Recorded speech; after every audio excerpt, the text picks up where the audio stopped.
Hello students, कैसे हो आप सभी। तो स्टूडेंट्स, आज की क्लास के अंदर हम करेंगे वेक्टर की जो एक्सरसाइज नंबर 5 है 12.5। इस एक्सरसाइज के हम फर्स्ट 8 क्वेश्चंस बड़े ही डिटेल में कंप्लीट हम कर चुके हैं। अगर उन क्वेश्चंस के अंदर आपका कोई डाउट है तो आप कमेंट सेशन के अंदर कमेंट करके जरूर पूछिएगा।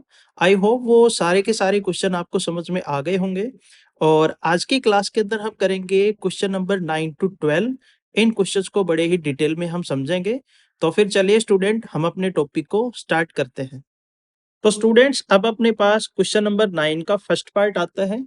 क्वेश्चन नंबर 9 के फर्स्ट पार्ट के अंदर इन्होंने दिया हुआ है कि right the projection of vector I cap minus J cap on the vector I cap plus J cap. तो हमने प्रोजेक्शन के बारे में हमने बड़े ही डिटेल में समझा था। अगर आपने वो वीडियो नहीं देखा है तो उस वीडियो को देखिएगा, आपको ये क्वेश्चन बड़े ही अच्छे से समझ में आएगा। उस वीडियो का जो लिंक है आपको डिस्क्रिप्शन बॉक्स में मिल जाएगा। तो यहाँ पे एक वेक्टर आई कैप माइनस जे कैप है। तो इसको हमने सपोज किया कि लेट वेक्टर ए हमने माना I cap minus J cap and vector B हमने माना यहाँ पे I cap plus J cap. तो अब हमने यहाँ पर फाइंड आउट करनी है कि find the projection of vector ए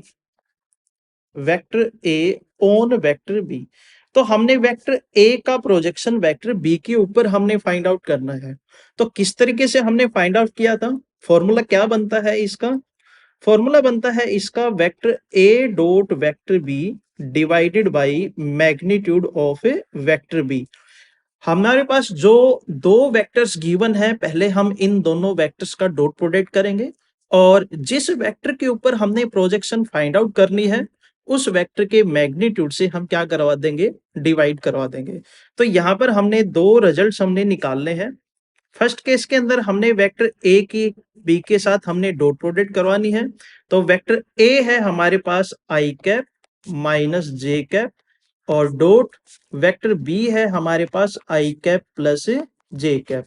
तो इन दोनों वेक्टर्स का जो डॉट प्रोडक्ट आएगा वो हमारे पास आएगा आई कैप की आई कैप के साथ मल्टीप्लाई करवाएंगे, मतलब डॉट प्रोडक्ट करवाएंगे तो रिजल्ट बचेगा 1, और जे कैप की जे कैप के साथ करवाएंगे तो माइनस का 1। तो इन दोनों वेक्टर्स का जो डॉट प्रोडक्ट आया वो हमारे पास क्या आया, इज इक्वल टू 0। उसी टाइप से हमारे पास बीजो वेक्टर है, वेक्टर बी दे रखा है हमारे पास I cap plus J cap, और इस वेक्टर बी का भी अब हम मैग्नीट्यूड निकालेंगे। तो magnitude of vector B is equal to square root of I cap का जो कंपोनेंट है उसका स्क्वायर, आई कैप का कंपोनेंट 1 है तो 1 का स्क्वायर 1 हो गया, प्लस जे कैप का कंपोनेंट यहाँ पे 1 है तो 1 का स्क्वायर भी कितना हो गया, 1। तो रिजल्ट हमारे पास बचा √2। अब हम क्या करेंगे कि जो हमने vector A dot vector B की वैल्यू निकाली है 0 के इक्वल आई है, और जो हमने मैग्नीट्यूड ऑफ वेक्टर बी की वैल्यू निकाली है वो हमारे पास √2 आई है। इन दोनों वैल्यूज को जो हमारे पास फॉर्मूला है या फिर इसको हम मान लेते हैं equation number 1।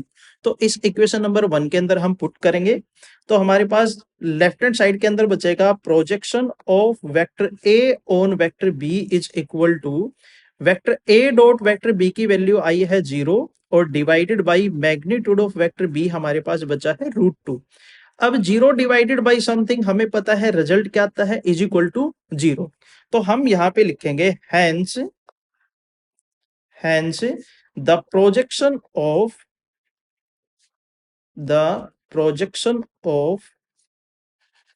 Vector A, vector A का मतलब हुआ यहाँ पे I cap minus J cap on vector B, और वेक्टर बी है हमारे पास I cap plus J cap is 0। हमारे पास प्रोजेक्शन क्या आई है, 0 के इक्वल आई है। तो बड़ा ही आसान क्वेश्चन था स्टूडेंट्स ये। अब हम बढ़ते हैं अपने नेक्स्ट पार्ट की तरफ। क्वेश्चन नंबर 9 का जो सेकंड पार्ट है, सेकंड पार्ट के अंदर इन्होंने पूछा कि find the scalar projection of the vector A. Vector A हमारे पास दिया हुआ है 2 आई कैप माइनस जे कैप और plus K cap on vector B. Vector B हमारे पास दिया हुआ है I cap minus 2 J cap और प्लस के कैप। तो यहाँ पे हमने स्केलर प्रोजेक्शन फाइंड आउट करनी है। तो सेम क्वेश्चन है बिल्कुल, जो हमने इसका फर्स्ट पार्ट किया है उसी की तरह है तो वेक्टर ए जो हमारे पास दिया हुआ है क्वेश्चन के अंदर वो है 2i माइनस जे कैप और plus K cap, and vector B जो हमारे पास दिया हुआ है वो है क्वेश्चन के अंदर i माइनस 2j और प्लस कितना आ गया k। तो अब हमने प्रोजेक्शन फाइंड आउट करनी है, तो हम लिखेंगे the scalar projection of vector A on vector B is equal to vector A dot vector B divided by magnitude of vector B. तो हम यहाँ पे सबसे पहले vector A dot vector B की वैल्यू फाइंड आउट करेंगे। तो vector A dot vector B is equal to, vector A है हमारे पास 2i minus J and plus K dot vector B है हमारे पास i माइनस 2j और प्लस के। तो हम इनका डॉट प्रोडक्ट करवाएंगे सबसे पहले। तो 2i की i के साथ डॉट प्रोडक्ट करवाएंगे तो रिजल्ट 2 बचेगा। जे की जे के साथ करवाएंगे तो माइनस माइनस प्लस हो गया, प्लस का 2 बचेगा। और के की के साथ अगर हम डॉट प्रोडक्ट करवाएंगे तो रिजल्ट बचेगा +1। तो इन सभी रिजल्ट्स को ऐड करेंगे तो हमारे पास रिजल्ट आएगा 5। अब हम निकालते हैं magnitude of vector B. Vector B का मैग्नीट्यूड निकालेंगे। तो वेक्टर बी है हमारे पास i माइनस 2j और प्लस के। तो स्क्वायर रूट ऑफ i का जो स्केलर कंपोनेंट है वो 1 है, तो 1 का स्क्वायर 1 हो गया। और j का कंपोनेंट -2 है, तो -2 का स्क्वायर प्लस का 4 हो गया। और के का कंपोनेंट यहाँ पे 1 है, तो 1 का स्क्वायर हमारे पास 1 हो गया। तो जब इसको सोल्व करेंगे तो रिजल्ट हमारे पास बचेगा √5। अब जो हमने फॉर्मूला लिखा था, the projection of vector A on vector B is equal to vector A dot vector B divided by magnitude of vector B, इसको हमने इक्वेशन नंबर 1 मान लिया। तो अब हम लिखेंगे कि from equation number 1, equation number 1। तो इक्वेशन नंबर 1 से हमें क्या रिजल्ट मिलेगा? The scalar projection, the scalar projection of vector A on vector B is equal to, vector A dot vector B हमारे पास आया है 5 के इक्वल, तो यहाँ पे वैल्यू हमने पुट कर दी 5। और मैग्नीट्यूड ऑफ वेक्टर बी हमारे पास आया है √5 के इक्वल, तो डिवाइडेड बाई हमने लिख लिया √5। तो जो न्यूमरेटर में हमारे पास रिजल्ट है 5, इसको हम लिख सकते हैं √5 इंटू √5, और डिनोमिनेटर में है हमारे पास √5। तो 1√5 से 1√5 हमारे पास कैंसिल आउट हो गया। तो आंसर हमारे पास कितना बचा? √5 के इक्वल। तो ये भी स्टूडेंट बड़ा ही आसान क्वेश्चन था। अब हम चलते हैं क्वेश्चन नंबर 9 का जो थर्ड पार्ट है उसके ऊपर। तो इसमें इन्होंने पूछा है कि find the value of lambda. हमने लैम्डा की वैल्यू फाइंड आउट करनी है। When the scalar projection of vector A हमारे पास गिवन है lambda i plus J plus 4 on vector B है हमारे पास 2i plus 6j plus 3k is 4 units. तो हमने स्केलर प्रोजेक्शन का फॉर्मूला हमने क्या पढ़ा था कि द स्केलर प्रोजेक्शन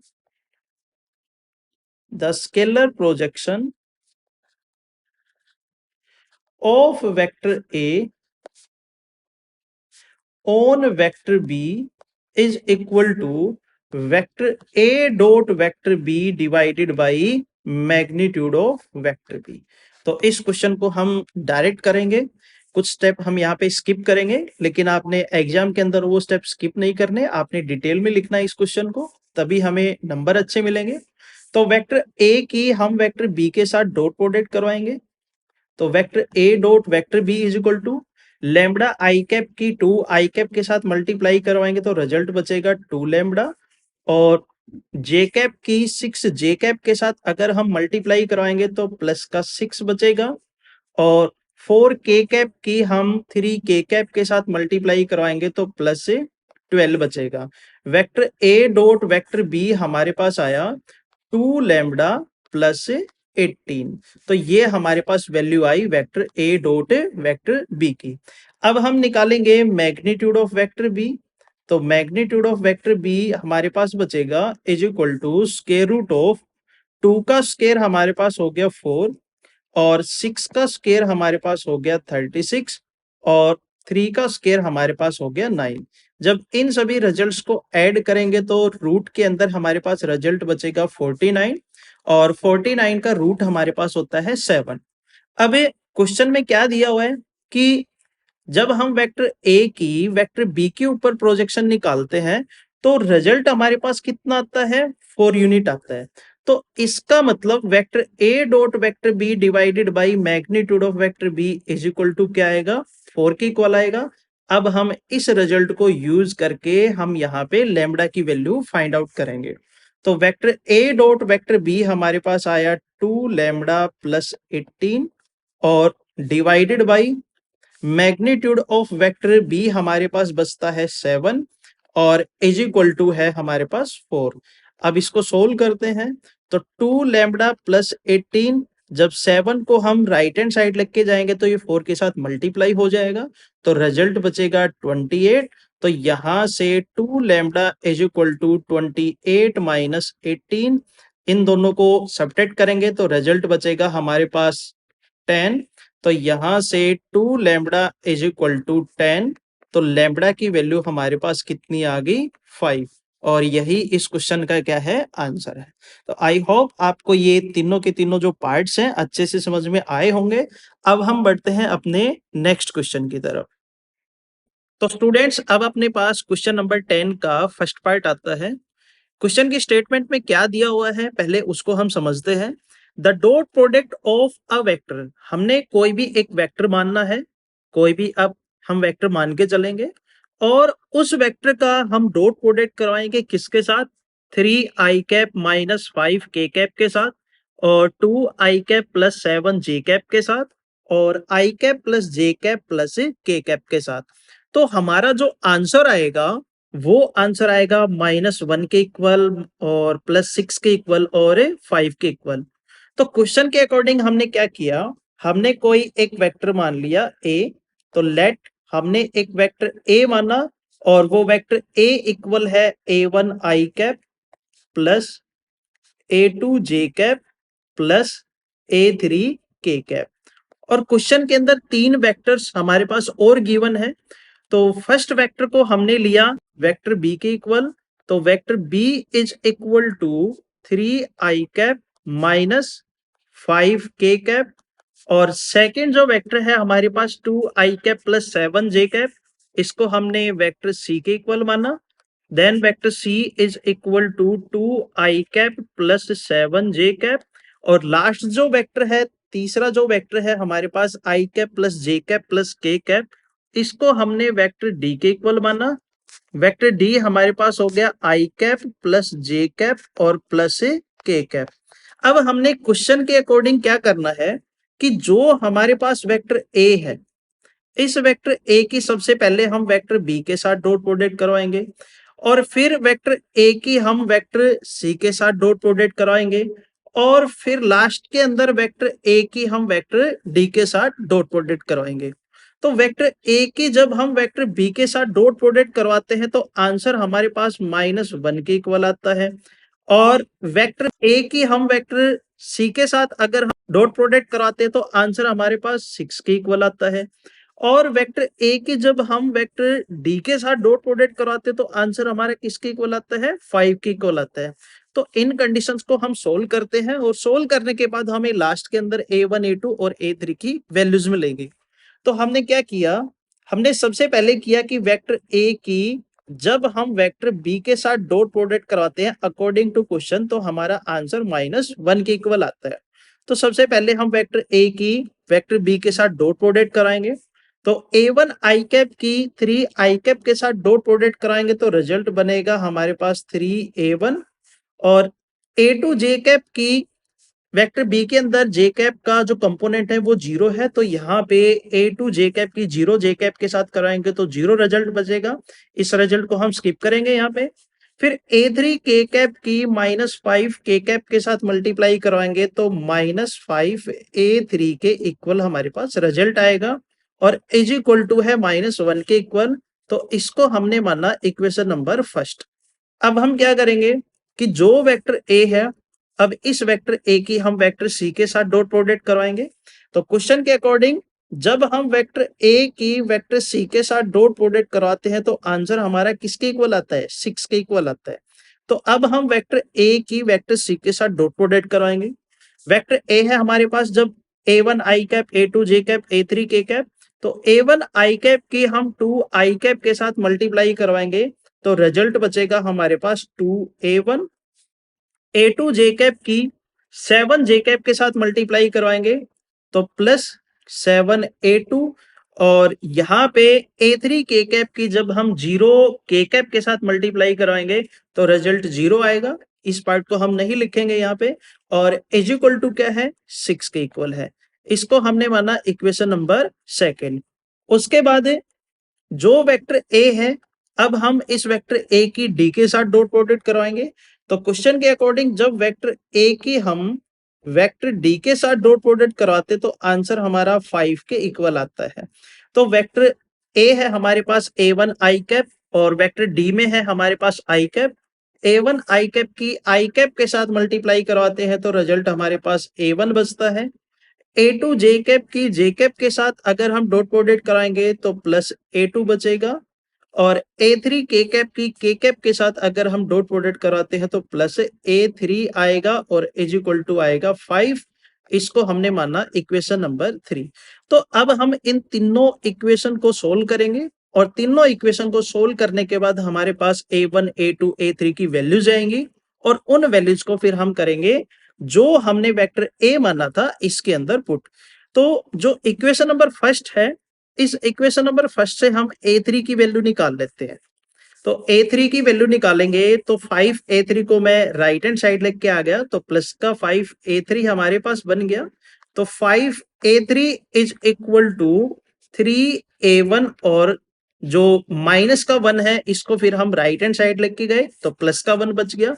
तो यहां से A3 की जो वैल्यू आई, A3 की वैल्यू आएगी 3/5 इंटू A1 और प्लस 1 डिवाइडेड बाई 5। ये हमारे पास A3 की वैल्यू आ गई। तो अब जो हमारे पास A3 की वैल्यू है, इस A3 को हम इक्वेशन नंबर 3 के अंदर पुट करेंगे और इक्वेशन नंबर 3 जो है वो कन्वर्ट हो जाएगी A1 और A2 के अंदर। तो अब हमने क्या किया, इक्वेशन नंबर 3 से A3 की वैल्यू है हमारे पास 3/5 इंटू A1 प्लस 1/5। इसको हम इक्वेशन नंबर 3 में पुट करते हैं। तो जब इसको इक्वेशन नंबर 3 के अंदर पुट करेंगे तो रिजल्ट हमारे पास आएगा A1 प्लस A2 और plus 3/5 into A1 plus 1 divided by 5 is equal to 5। अब हम यहाँ पर A1 में 3/5 A1 ऐड करेंगे तो रिजल्ट हमारे पास बचेगा 8/5 इंटू A1 और प्लस A2 हमारे पास एज इट इज है और प्लस 1/5 भी एज इट इज है और इज इक्वल टू कितना आ गया? 5। अब हमने क्या किया, यहाँ पे एलसीएम लिया। एलसीएम हमारे पास 5 आ गया। 5 से 5 कैंसिल आउट, 8A1 बचेगा। यहाँ पर 5A2 बचेगा और प्लस का कितना है? 1 और इज इक्वल टू कितना है? 5। अब इसको सोल्व करते हैं तो सोल्व करने के बाद रिजल्ट हमारे पास आया 8A1 as it is plus 5A2 भी एज इट इज और इज इक्वल टू 5 की 5 से मल्टीप्लाई हो जाएगी 25 और 25 में से 1 हम सब्ट्रैक्ट करेंगे तो रिजल्ट हमारे पास बचेगा 24।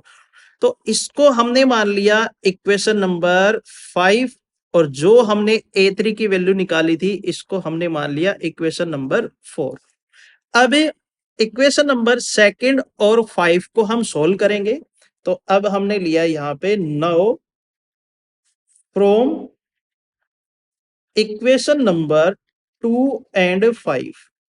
तो इक्वेशन नंबर 2 और 5 को जब हम सोल्व करेंगे तो यहां से हमारे पास A2 की वैल्यू कितनी आएगी? 0 के इक्वल आएगी। तो मैं यहाँ पे डायरेक्ट लिखता हूं, काफी आसान है इनको सोल्व करना। तो A2 की वैल्यू यहां से हमारे पास कितनी आएगी? 0 के इक्वल। जो हमारे पास A2 की वैल्यू आई, अब इस A2 की वैल्यू को हम इक्वेशन नंबर सेकंड में पुट करेंगे। तो इक्वेशन नंबर सेकंड है हमारे पास 2A1 प्लस 7A2 और इज इक्वल टू 6। A2 की वैल्यू 0 है, तो then 2A1 is equal to 6 आएगा। तो यहां से A1 की वैल्यू हमारे पास आ गई 3। A1 की वैल्यू हमारे पास यहां पर 3 मिलेगी। अब A1 और A2 की जो वैल्यू आई, अब इन दोनों वैल्यूज को हम इक्वेशन नंबर 3 के अंदर पुट कर देंगे।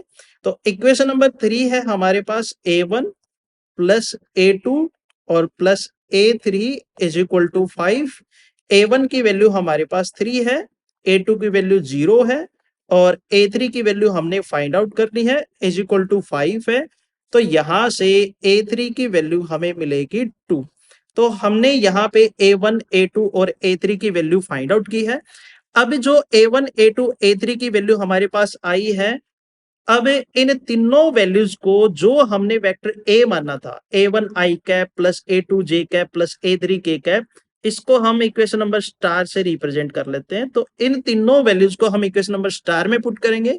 तो वेक्टर ए जो हमारे पास आएगा, ए बचेगा 3 I cap plus 0 J cap और प्लस 2 के कैप। अब इसको सोल्व करेंगे और आगे तो रिजल्ट हमारे पास कुछ इस तरीके से आएगा, 3 आई कैप प्लस 2 के कैप। तो ये हमारे पास वेक्टर ए आया। इस वेक्टर ए का अगर हम डॉट प्रोडक्ट करवाते हैं फर्स्ट वेक्टर के साथ, सेकंड वेक्टर के साथ और थर्ड वेक्टर के साथ, तो हमें आंसर मिलेगा -1 +6 और +5। तो स्टूडेंट्स बड़ा ही आसान क्वेश्चन था। अब इसी क्वेश्चन की तरह हमारे पास क्वेश्चन नंबर 10 का सेकंड पार्ट आता है।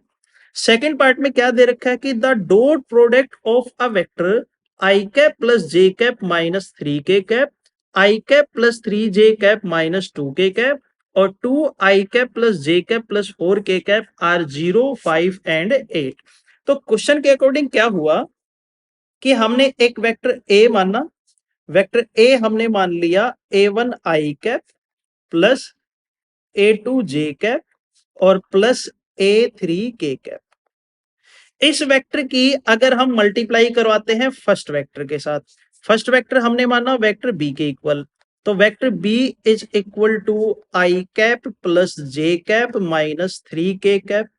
अब इसी वेक्टर ए की हम सेकंड वेक्टर के साथ मल्टीप्लाई करवाते हैं। सेकंड वेक्टर हमने माना वेक्टर सी के इक्वल, तो वेक्टर सी है हमारे पास I cap plus 3 J cap और माइनस 2 के कैप। अब इसी वेक्टर ए की हम लास्ट वेक्टर यानी कि थर्ड जो वेक्टर हमारे पास 2 आई cap plus J cap plus 4 K cap के साथ मल्टीप्लाई करवाते हैं, तो रिजल्ट हमारा 8 आएगा। तो लास्ट जो वेक्टर है वो हमने वेक्टर डी के इक्वल माना, vector D is equal to 2 I cap plus J cap और प्लस 4 के कैप। अब हमने यहाँ पे लिखा according to question, according to question. Question के अकॉर्डिंग क्या है कि हम अगर वेक्टर ए की वेक्टर बी के साथ डॉट प्रोडक्ट कराते तो आंसर हमारे पास आता है 0, और अगर हम वेक्टर ए की वेक्टर सी के साथ डॉट प्रोडक्ट करवाते तो आंसर हमारे पास 5 आता है, और लास्ट में अगर हम वेक्टर ए की वेक्टर डी के साथ डॉट प्रोडक्ट करवाते तो आंसर हमारे पास 8 आता है। तो वेक्टर ए की हम वेक्टर बी के साथ डॉट प्रोडक्ट करवाते हैं, तो A1 आई कैप, A2 जे कैप, A3 के कैप का हम मल्टीप्लाई करवाएंगे आई cap plus J cap minus 3 K cap के साथ।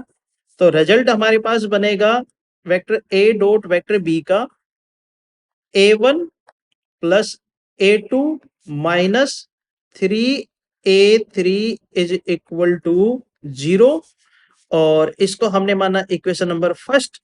जब हम वेक्टर ए की वेक्टर सी के साथ डॉट प्रोडक्ट कराते हैं तो रिजल्ट हमारे पास आएगा A1 plus 3A2 minus 2A3 is equal to 5।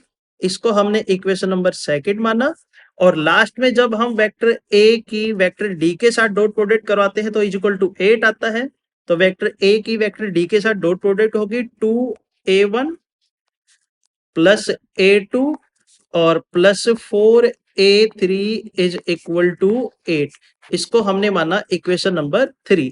तो अब हम यहाँ पे क्या करेंगे कि जो इक्वेशन नंबर फर्स्ट है, सेकंड है और जो इक्वेशन नंबर थर्ड है, इन तीनों इक्वेशन को हम सोल्व करेंगे जिस टाइप से हमने इसके फर्स्ट पार्ट के अंदर सोल्व की थी। तो यहाँ पर a1 की जो वैल्यू आएगी वो a1 की वैल्यू हमें मिलेगी 1, मैं यहाँ पे डायरेक्ट लिखता हूं। और a2 की जो वैल्यू आएगी, a2 की वैल्यू हमें मिलेगी यहाँ पे 2। और a3 की जो वैल्यू आएगी वो a3 की वैल्यू हमारे पास आएगी 1। ये जो तीनों वैल्यूज आई a1 a2 a3 को, अब इनको हम पुट कर देंगे वेक्टर a के अंदर। तो वेक्टर a जो है हमारे पास दिया हुआ है a1 i cap plus a2 j cap और प्लस a3 k कैप।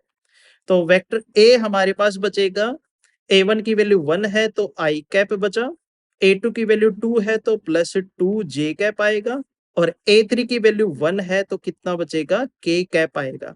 अब जो वेक्टर a आया यही हमारा आंसर है इस क्वेश्चन के अंदर। और इस वेक्टर a की अगर हम फर्स्ट वेक्टर के साथ, सेकंड वेक्टर के साथ और थर्ड वेक्टर के साथ डॉट प्रोडक्ट करवाते हैं तो रिजल्ट हमारे पास 0, 5 और 8 आना चाहिए। अब हम बढ़ते हैं अपने नेक्स्ट क्वेश्चन की तरफ। अब अपने पास क्वेश्चन नंबर 11 आता है।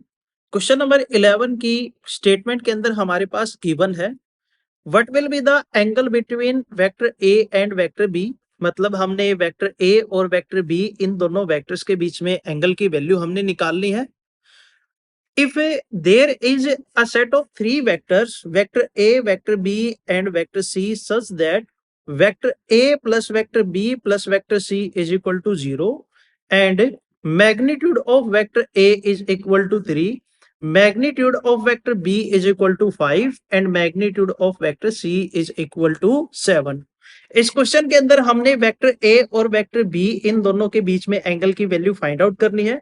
और एंगल की वैल्यू फाइंड आउट करने के लिए हमने फॉर्मूला पढ़ा हुआ है, वो होता है cos theta is equal to vector A dot vector B divided by magnitude of vector A into magnitude of vector B. तो इस फॉर्मूले के अकॉर्डिंग हमने vector A dot vector B की वैल्यू चाहिएगी और मैग्नीट्यूड ऑफ वेक्टर ए और magnitude of vector B भी हमें पता होना चाहिए। लेकिन क्वेश्चन के अंदर मैग्नीट्यूड ऑफ वेक्टर ए और मैग्नीट्यूड ऑफ वेक्टर बी की वैल्यू तो हमारे पास गिवन है, लेकिन हमने यहां पर vector A dot vector B हमने फाइंड आउट करना है। और vector A dot vector B हम vector A plus vector B plus vector C is equal to 0 की हेल्प से हम फाइंड आउट करेंगे। तो ये रिजल्ट हमने नोट कर लिया। रिजल्ट है हमारे पास vector A plus vector B plus vector C is equal to 0। अब हम यहाँ पे वेक्टर सी को राइट हैंड साइड लेके आएंगे, तो राइट हैंड साइड लेके आएंगे तो ये नेगेटिव हो जाएगा। रिजल्ट हमारे पास बचेगा vector A plus vector B is equal to negative of vector C. इसको हमने मान लिया इक्वेशन नंबर फर्स्ट। और जो रिजल्ट फर्स्ट है vector A plus vector B plus vector C is equal to 0, इसको हमने इक्वेशन नंबर स्टार मान लिया। तो अब हमने क्या किया, जो इक्वेशन नंबर फर्स्ट है इस इक्वेशन नंबर फर्स्ट को हम दोनों तरफ वेक्टर सी से मल्टीप्लाई करवाते हैं। तो हमने लिखा 9 taking dot product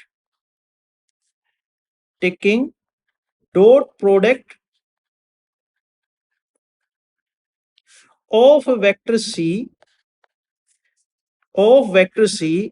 on both sides of equation number 1।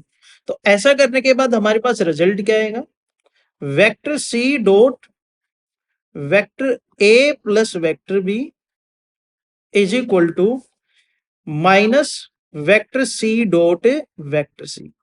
अब इसको हमने मान लिया इक्वेशन नंबर सेकंड। तो इक्वेशन नंबर फर्स्ट के अंदर हमारे पास नेगेटिव ऑफ वेक्टर सी की वैल्यू गिवन है। तो यहां से अगर हम वेक्टर सी की वैल्यू निकालें तो वेक्टर सी हमारे पास आएगा negative of vector A plus vector B.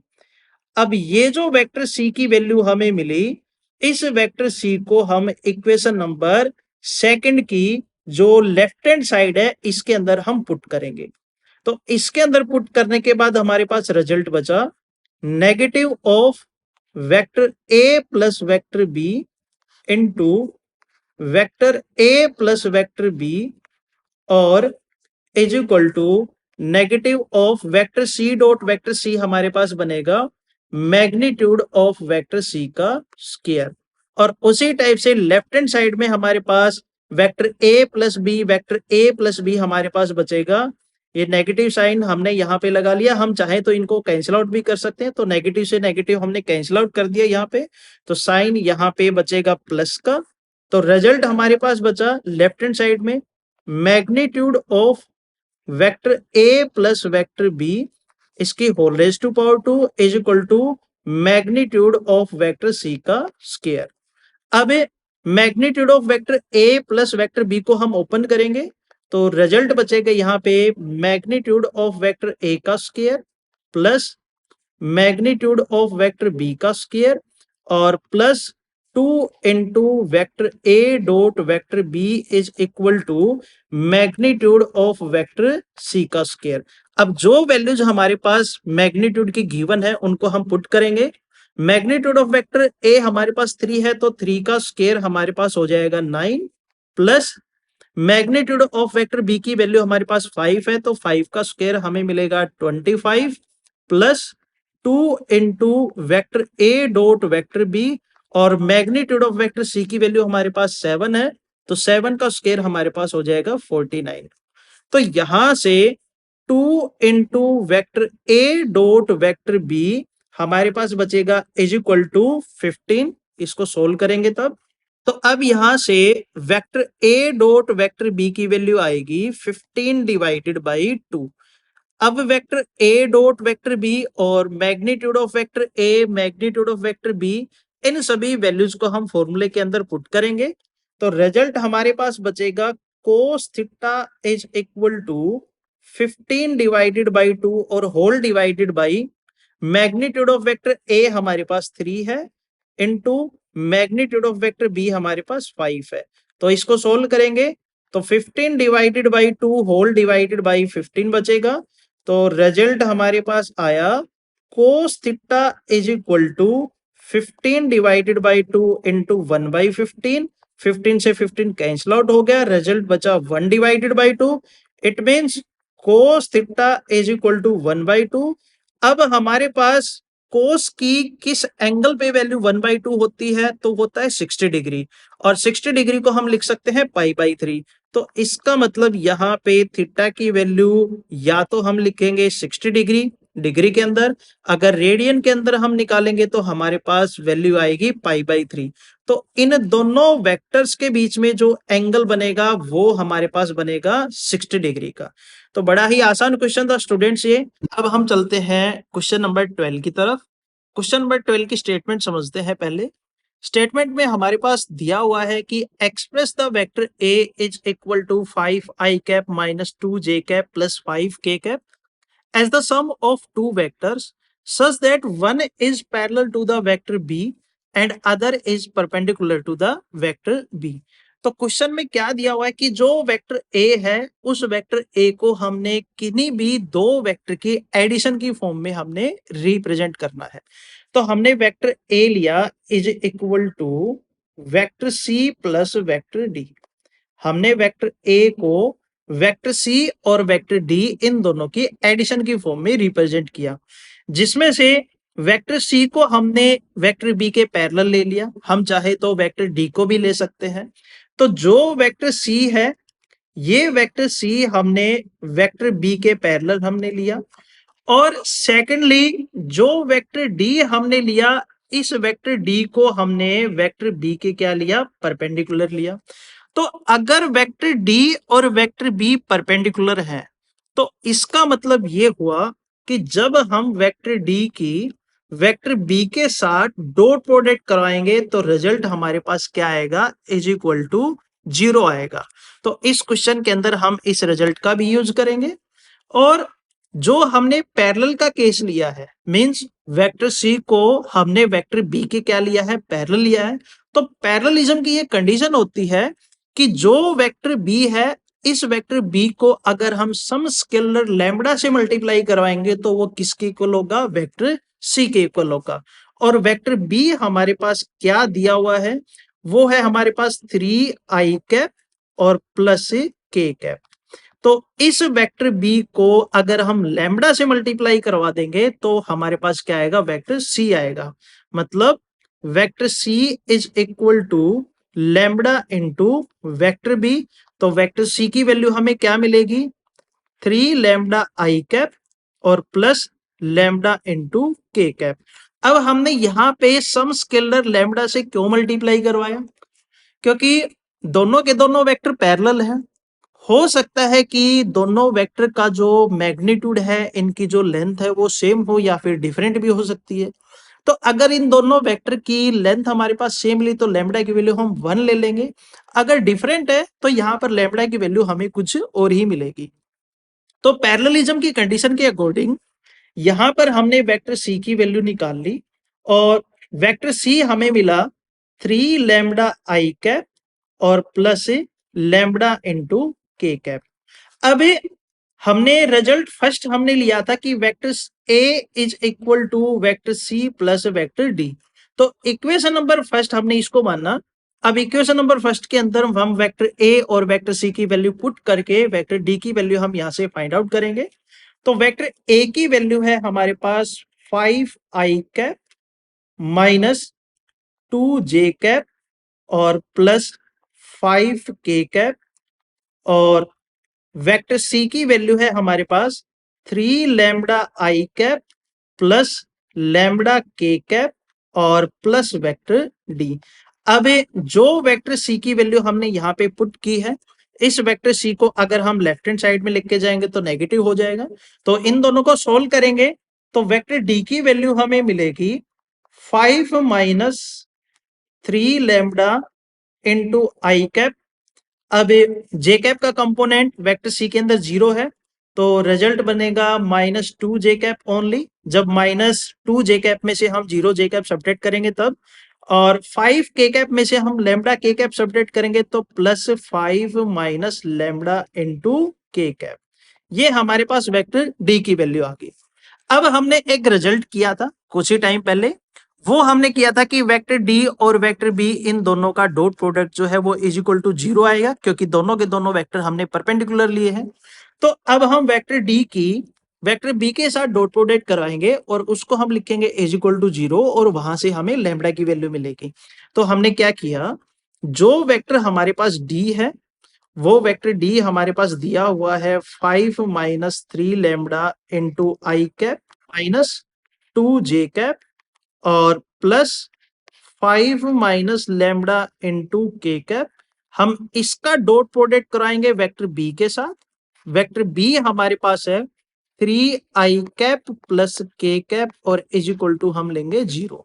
i cap के साथ डॉट प्रोडक्ट, जे कैप के साथ और के कैप के साथ।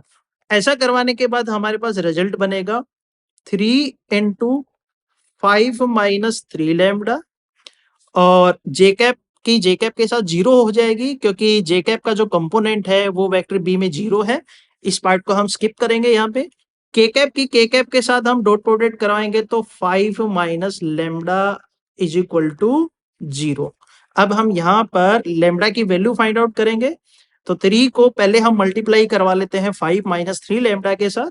तो 15 माइनस 9 लैम्बडा और plus 5 minus lambda is equal to 0।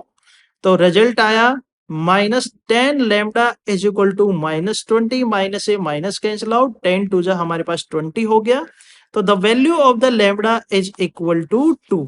अब जो हमें लैम्बडा की वैल्यू मिली है, इस लैम्बडा की वैल्यू को हम वेक्टर सी और वेक्टर डी जो रिजल्ट हमारे पास आया था उसके अंदर हम पुट करेंगे। तो वेक्टर सी हमारे पास आएगा लैम्बडा की वैल्यू पुट करने के बाद 3 टू जा 6i और प्लस 2k। और वेक्टर डी हमें मिलेगा लैम्बडा की वैल्यू पुट करने के बाद जो हमारे पास वेक्टर डी था इसके अंदर हम लैम्बडा की वैल्यू पुट करेंगे।